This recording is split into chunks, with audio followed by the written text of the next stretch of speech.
Hey everybody, welcome to the Revenue Growth Fast Frame of the Week. I'm here with Eric Quanstrom, CMO at Science Technologies.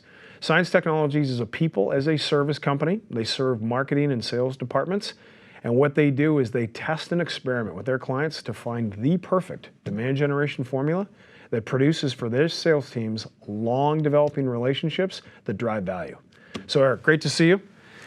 If we were to dimension like the maybe top 3 or 4 rules of the road for other CMOs as they think about outbound, what would those be?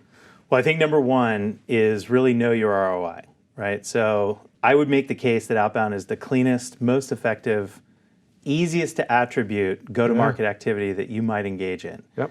And as such, has a very defined customer acquisition cost and therefore lifetime value when you're winning customers kind of through that motion, and thus a very clean ROI. I think number 2 is really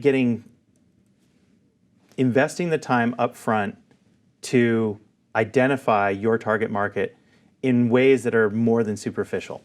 So understanding not only who, but also which companies, and going deep into kind of what makes them an ideal customer profile. And maybe even thinking about kind of like your total addressable market and dialing all that back into, okay, how many campaigns could I run against this?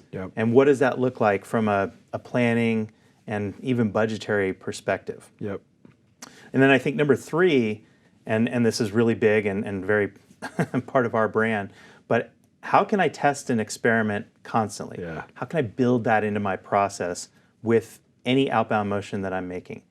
Largely because the rules are somewhat unwritten. You know, we're engaging in human-to-human combat, if you will, or human-to-human interaction, and looking for engagement. And as such, I can test different channels, I can test messaging, I can test all day long what's going to resonate, what's going to land through an outbound motion. And frankly, that's where I'm going to pick up a ton of great direct response learnings from my own market. Fantastic. So there you have it. ROI, number 1. Number 2, you got to know who, right? So focus from a segmentation and targeting perspective, test and experiment and do it rapidly. As always, I wish you good luck as you try and make your number.